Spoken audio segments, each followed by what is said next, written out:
起了一大早。上飞机，等一下又要睡觉了。这飞机颜色也蛮特别的，绿色的。而且我们坐很前排。对啊。难得飞机会选到前排位。难得哈。对。还行还行。之前都坐机尾。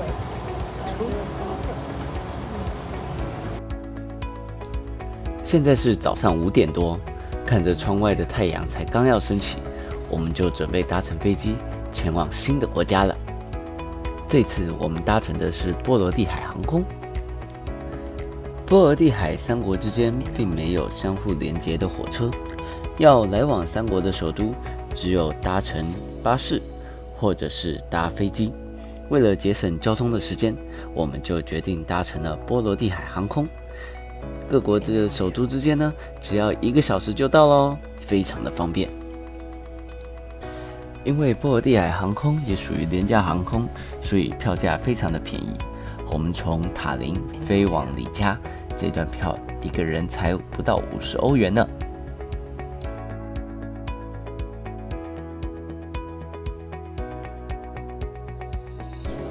我们到啦，到里加啦。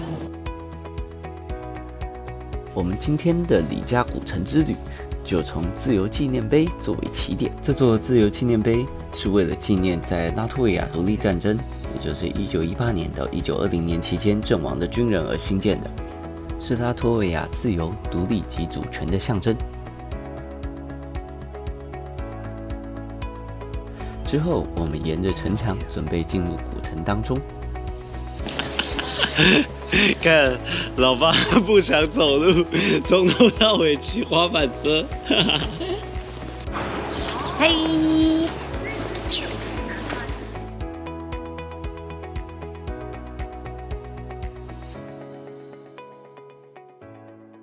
沿着城墙，我们随着街头艺人的乐声，来到了里加的著名景点瑞典门。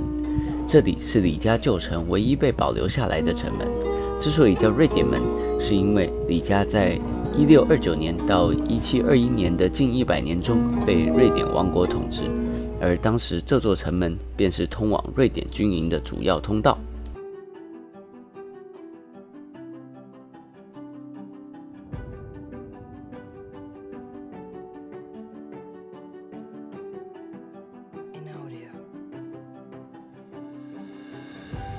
穿过公园，我们看到的是里加城堡。里加城堡建于1330年，现在是拉脱维亚的总统官邸。Hello， 大家好。那来到了里加呢，大家可能会想说，里加到底有什么东西啊？最特别的，莫属我背后这个三角形的东西，三角锥的东西，它是什么呢？它是世界上第1棵圣诞树的发源地。是的，没错。每年圣诞节呢，要有圣诞树，要装饰，要在下面放礼物等等的。这一切的起源就来自于里加这个城市。1510年的圣诞夜，一名黑人头兄弟会的商会成员命人拖来了一棵松树，竖立在商会前的广场上，然后一把火点燃了起来。人们在这棵大树周围欢唱着圣诞歌曲，庆祝着圣诞夜。这棵树也成为了世界上第1棵圣诞树。之后，每年人们都用这样的方式来度过圣诞夜。这样的传统也透过着商会成员的商人传到了全欧洲，最后传到了全世界。所以啊，其实一开始的时候呢，圣诞树并不是像我们现在一样，上面都放着彩灯，下面放着礼物这样。其实一开始的时候，大家是直接一把火烧了它，然后在下面就是狂欢这样子。但是后来呢，大家有了电以后，有了电灯以后，大家觉得哇，一把火烧了它以后，其实有的时候有某几年可能还产生了一些小意外，所以大家觉得这样不太安全。后来才变成了挂彩灯、挂饰品等等，变成了我们现在的圣诞树。所以这个也是非常有意义的地点哦，来到里加一定要看。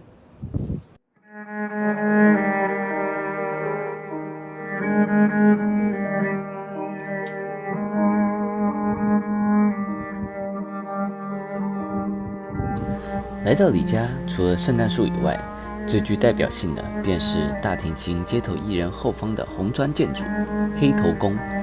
黑头宫是在14世纪时由单身商人组织黑人头兄弟会商会所建的会所，这里也是当时汉萨同盟的商人来到波罗的海贸易的重要据点哦。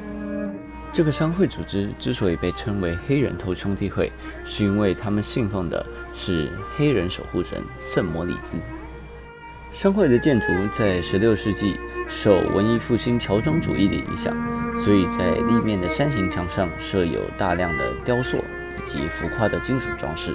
最上方的天文钟也是在1622年上安装上的。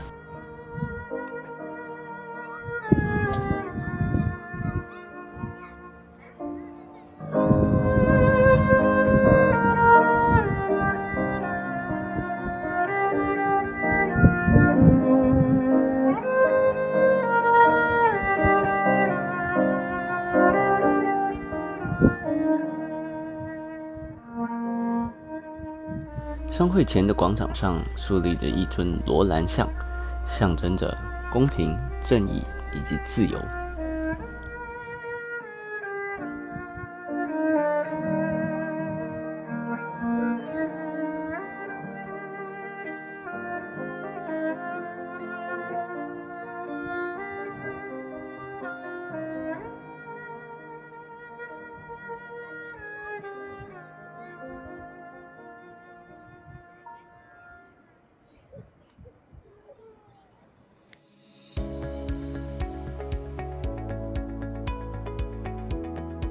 在塔林的老城区里，有着许多有趣的雕像，比如说像这一尊布莱梅乐队，这是取自德国布莱梅童话中的一段小故事。雕像上一共有4只动物，是驴子、狗、猫还有鸡。传说你只要摸到这4只动物的嘴巴，你就可以获得满满的运气。李家的老城区给我的感觉是一个轻松愉快的城市。